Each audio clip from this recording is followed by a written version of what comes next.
Hi అండి, welcome to సాయిస్ kitchen. బాగున్నారండి మీరు? మేమైతే బాగున్నామండి. ఇప్పుడైతే నేను దొండకాయ మసాలా గ్రేవీ కర్రీ చేస్తానండి. దీనికోసం అయితే దొండకాయలు నెగుండి కొద్దిగా దొండకాయలు తీసుకొని రెండు వైపులు కూడా చిన్నగా కట్ చేసుకొని ఈ విధంగా మనం వంకాయ బజ్జీ చేసుకుంటాం కదండి, ఆ విధంగా కట్ చేసుకోవాలి. ఇలాగా చిన్నది చివరి ఉంచి ఈ విధంగా 4 యూనిట్లా చేసుకోవాలి.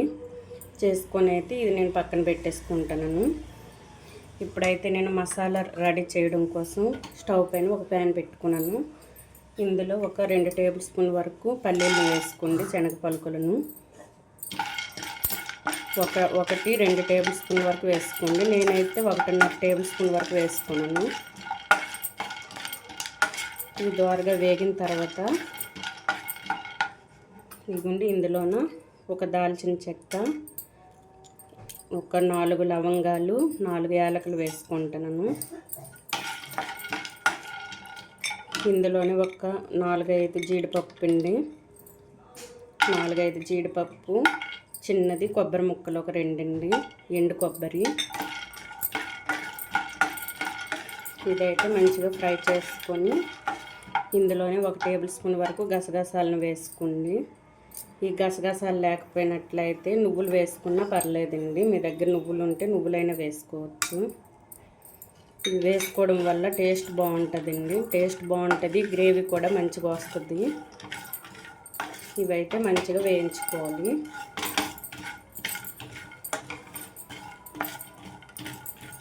చూడండి, ఇవైతే మనకు వేగిపోయింది ఇది మొత్తం కూడా.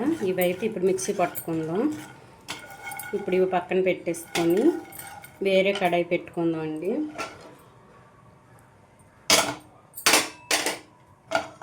ఇవన్నీ వేరే కడాయి పెట్టుకొని ఇందులో 1 టేబుల్ స్పూన్ వరకు ఆయిల్ వేసుకోండి.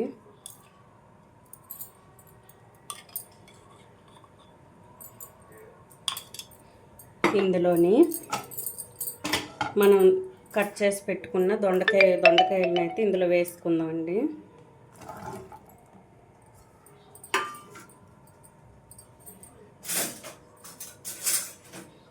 ఇవైతే మంచిగా ఫ్రై చేసుకోవాలి. ఇందులోన ఈ ఆయిల్లోనే మొత్తం ఉడకాలండి ఈ దొండకాయలు అయితే. చూడండి, ఈ విధంగా కలుపుకుంటూ ఫ్లేమ్ మీడియంలో ఉంచేసుకొని ఇవైతే ఉడకపెట్టుకోవాలండి. అంటే మామూలు ఆయిల్లో ఫ్రై చేసుకోవాలి. ఇప్పుడు ఇది మూత పెట్టేసుకుందాం.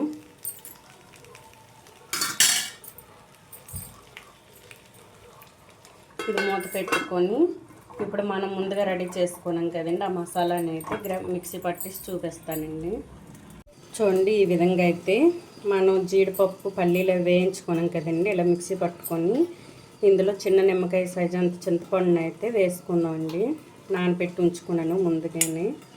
ఇవన్నీ ఇందులో వేసుకొని ఇది కూడా కొంచెం పలుచగా మిక్సీ పట్టుకుందాం. ఇప్పుడు మిక్సీ పట్టి చూపిస్తానండి మీకు. చూడండి, ఈ విధంగా అయితే మిక్సీ పట్టుకోవాలండి మెత్తగా. ఇదిగోండి, ఇది పక్కన పెట్టేసుకొని దొండకాయలు మనకు వేగేయలేదో చూద్దామండి. ఇదిగోండి, మనకు దొండకాయలు కూడా వేగిపోయాయి. చూసారా, దొండకాయలు అయితే మనకు వేగి ఉన్నాయి. చూడండి, ఇప్పుడైతే ఒక ప్లేట్లో తీసుకుందాం. ఒక ప్లేట్లో తీసుకొని పోపు పెట్టుకుందామండి. చూడండి, ఒక ప్లేట్లో తీసుకున్నాం కదా. ఇప్పుడైతే ఇదే ప్యాన్లో మరో టేబుల్ స్పూన్ వరకు ఆయిల్ వేసుకుందాం అండి. చూడండి, ఇందులో అయితే కొద్దిగా జీలకర్ర అండి, ఒక 1/2 టేబుల్ స్పూన్ వరకు జీలకర్ర, 1/2 టేబుల్ స్పూన్ వరకు ఆవాలు, కొద్దిగా మినపప్పు అండి.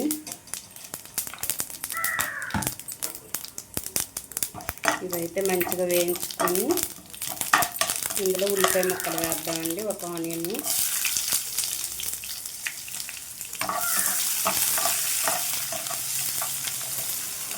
ఇందులోనే కొద్దిగా కరివేపాకు,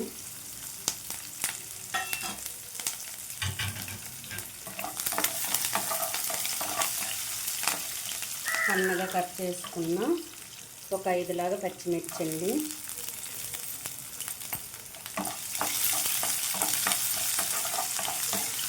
ఇందులో అయితే అల్లం వెల్లుల్లి పేస్ట్ వేసుకుందాం.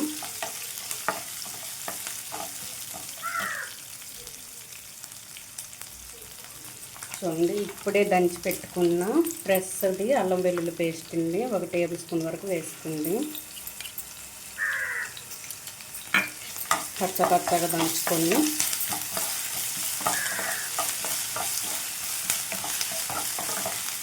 ఇందులో అయితే ఒక టమాటా అండి, ఇదిగోండి ఒక టమాటా కట్ చేసి వేసుకుందాం. ఇది మగ్గడం కోసం కొద్దిగా సాల్ట్ వేసుకున్నామండి. ఇందులో చూడండి కొద్దిగా సాల్ట్, ఇందులోనే ఒక 1/2 టేబుల్ స్పూన్ వరకు పసుపు వేసుకుంది. ఇది 1/2 టేబుల్ స్పూన్ వరకు పసుపు.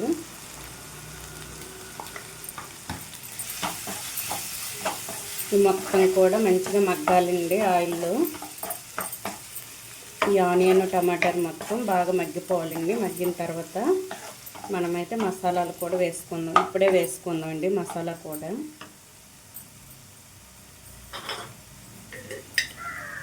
ఇదిగోండి కొద్దిగా ధనియాల పౌడర్ అండి, 1 టేబుల్ స్పూన్ వరకు ధనియాల పొడి వేసుకొని ఇదైతే మూత పెట్టి ఉంచుతామండి. ఒక 1-2 మినిట్స్ మూత పెట్టిన తర్వాత ఇది బాగా మగ్గుతుంది కదండి, అప్పుడైతే చూపిస్తాను. ఇప్పుడైతే మూత పెట్టేసుకుందాం. చూద్దామండి మనకి టమాటాలు మగ్గిందో లేదో.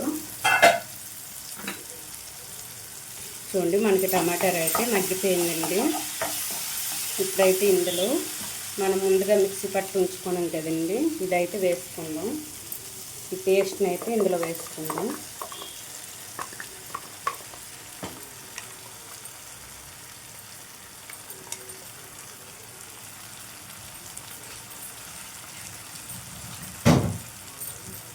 ఇదైతే మొత్తం ఒకసారి కలిపేసుకుందామండి.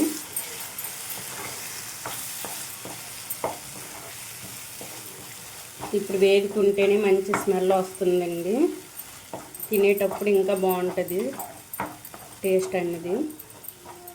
ఈ విధంగా అయితే మసాలా మొత్తం ఫ్రై చేసుకోవాలి.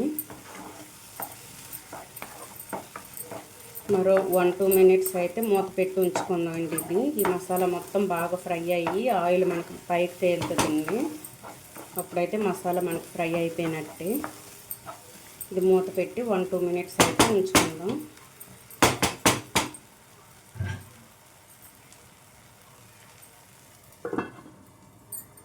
చూద్దామండి మనకు మసాలా వేగిందో లేదో.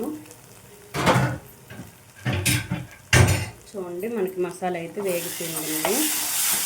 ఆయిల్ కూడా మనకి పైకి తేలింది. చూడండి మంచిగా వేగిందండి మసాలా.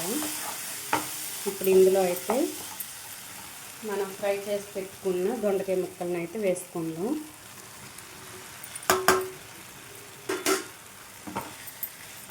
ఇవన్నీ కూడా దీనికి పట్టించాలండి, దొండకాయ ముక్కలకి అయితే మసాలా మొత్తం. చూడండి ఈ విధంగా పట్టించి కొద్దిగా వాటర్ వేసుకుందాం. మనకి మిక్సీ జారు కడిగి పెట్టుకుని వాటర్ అండి ఇవి.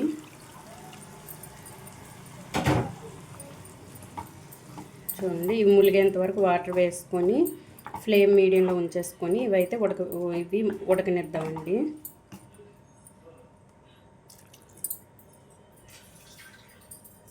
చూడండి ములిగేంత వరకు వాటర్ వేయండి.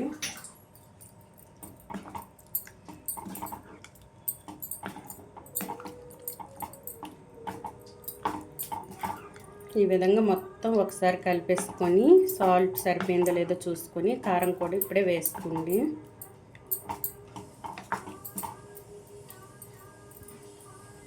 ఇప్పుడైతే కొద్దిగా కారం వేసుకుందాం. 1 టేబుల్ స్పూన్ వరకు కారం వేసుకుంటానండి.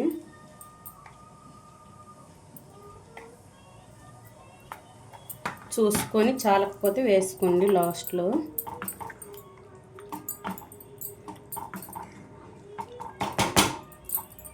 ఈ విధంగా మొత్తం ఒకసారి కలిపేసుకొని మూత పెట్టుకొని ఉడికేంత వరకు ఈ గ్రేవీ అనేది దగ్గర పడుతుందండి. దగ్గర పడి ఆయిల్ పైకి తేలుతుంది కదా, అప్పుడైతే ఆఫ్ చేసుకుందాం. ఆయిల్ పైకి తేలిందంటే మనకైతే కర్రీ రెడీ అయిపోయినట్టే. ఇప్పుడు ఇందులో అయితే ఇంకొద్దిగా వాటర్ వేద్దాం.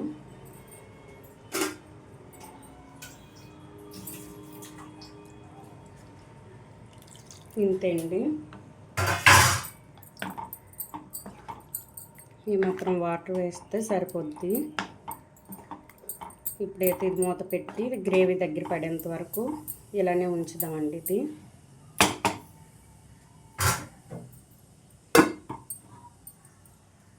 చూద్దామండి మన కర్రీ రెడీ అయిందో లేదో.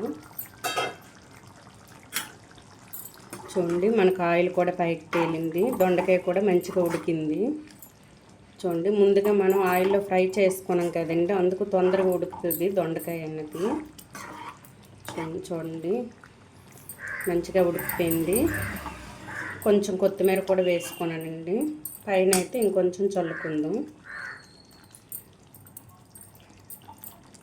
అంతే అండి, మనకైతే దొండకాయ మసాలా గ్రేవీ కర్రీ రెడీ అయిపోయిందండి. ఈ విధంగా అయితే చేసుకోండి, హోటల్ స్టైల్లో టేస్ట్ బాగుంటుందండి ఈ విధంగా చేసుకోవడం వల్ల. చూసారా, ఈ దొండకాయ మసాలా గ్రేవీ కర్రీ కనుక మీకు నచ్చినట్లయితే అండి లైక్ చేయండి, షేర్ చేయండి, నా ఛానల్ను సబ్స్క్రైబ్ చేసుకోండి. ఓకే, బాయ్ అండి.